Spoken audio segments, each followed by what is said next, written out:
Challenge કરું છું કે જો તમે ઉમેદવાર નહીં બદલો, કોંગ્રેસનો ગમે તે ઉમેદવાર આવે ખભો મિલાઈને એને જીતાડશું. પણ તમારો ઉમેદવાર ભાજપનો ઘર ભેગો થાય એના માટે અમે પ્રયત્ન કરીશું.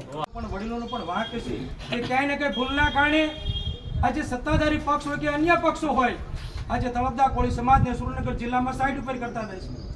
ભાવનગર જિલ્લામાં તમે જુઓ તળપદા કોળીની ટિકિટ આપવામાં આવે છે, જ્યારે સુરેન્દ્રનગર જિલ્લામાં નથી આપવામાં આવતી. એની સાથે જોડી અને આ સુરેન્દ્રનગર લોકસભા જે પાર્ટી આ સમાજ સાથે ન્યાય કરશે એની જોડીની અંદર આ સીટ જીતાડીને આપશે. લોકસભાની ચૂંટણીનો ધમધમાટ શરૂ થઈ ગયો છે.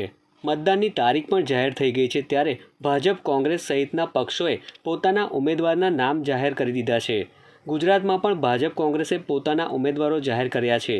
જોકે કેટલીક બેઠકો પર ટિકિટને લઈ વિરોધ પણ થઈ રહ્યો છે. આ વચ્ચે સુરેન્દ્રનગર લોકસભાની બેઠક પર ચંદુ સિહોરાને ભાજપે ટિકિટ આપી છે. ત્યાં પણ વિરોધનો વંટોળ વકર્યો છે.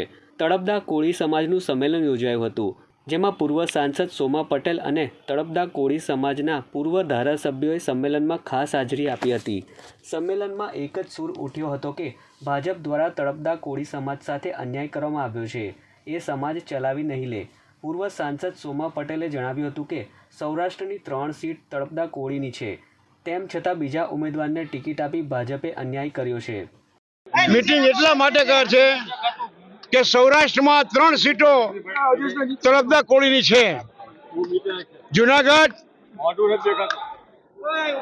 ભાવનગર અને સુરેન્દ્રનગર.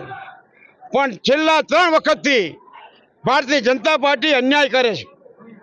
જુનાગઢ અને ભાવનગરમાં બંને સીટો બંને પાર્ટીઓ કોળીને ટિકિટ આપે છે. અહીંયા આગળ અન્યાય કરે છે. માટે આજે તળપદા કોળીની મિટિંગ અહીં બોલાવી હતી, એના વિરુદ્ધમાં કે ગમે એમ કરીને કાં તો એનું ઉમેદવારી પાછું ખેંચે અને તળપદા કોળીને ટિકિટ આપે. બસ. તળપદા કોળી સમાજની ભાજપે અવગણના કરી છે, એનું પરિણામ પણ ભોગવવું પડશે. જો કોંગ્રેસ હવે તળપદા કોળી સમાજના નેતામાંથી ટિકિટ આપશે તો તેને તળપદા કોળી સમાજ ટેકો આપશે, તેમ સંમેલનમાં નિર્ણય કરાયો હતો.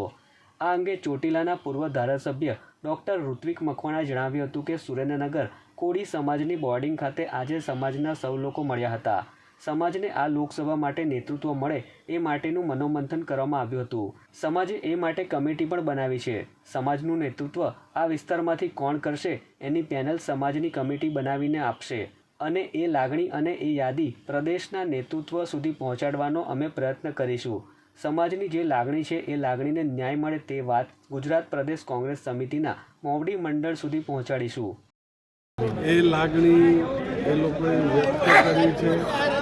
સમાજે જે કમિટી બનાવી છે એ કમિટી છે એ સમાજનું પ્રતિનિધિત્વ કોણ કરશે એની પેનલ કે એના નામ જે કંઈ નક્કી કરશે એ નામો અને એ લાગણી પ્રદેશ કોંગ્રેસ સમિતિ સુધી પહોંચાડવાનો પ્રયત્ન કરીશું. અલબત્ત થોડું મોડું થયું છે. આવતીકાલે CEC છે.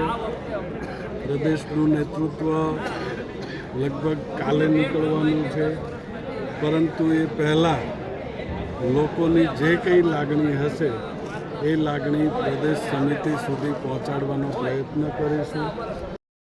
આ અંગે ચોકી ગ્રામ પંચાયતના ડેપ્યુટી સરપંચ તરીકે ફરજ બજાવતા અર્જુન ભાઈદરાએ આક્રોશ સાથે જણાવ્યું હતું કે સુરેન્દ્રનગર લોકસભા માટે સમાજના આગેવાનોની મિટિંગમાં એવો નિર્ણય કરવામાં આવ્યો છે કે ભાજપમાંથી તળપદા કોળી સમાજને ટિકિટ આપવામાં આવી નથી. આવડો મોટો સમાજ અને આજ દિન સુધી ખોબેને ખોબે મત આપ્યા છે, છતાં આવી મોટી અવગણના તળપદા કોળી સમાજની કરવામાં આવી છે. આથી સમાજ તરફથી એવો નિર્ણય લેવામાં આવ્યો છે કે જો આ ટિકિટની ફેરબદલી કરવામાં નહીં આવે તો ભાજપ પક્ષમાંથી તમામ કાર્યકર્તાઓ સામૂહિક રાજીનામું આપવાની પૂર્વ તૈયારીમાં છે.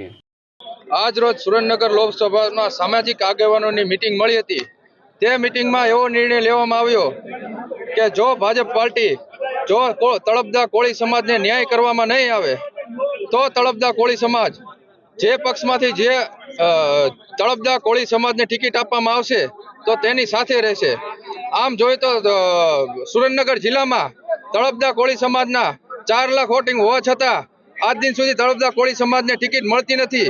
જિલ્લામાં જોઈ તો કોઈ પણ હોદ્દામાં, મહામંત્રીમાં કોઈ પણ પદ આપવામાં આવતું નથી.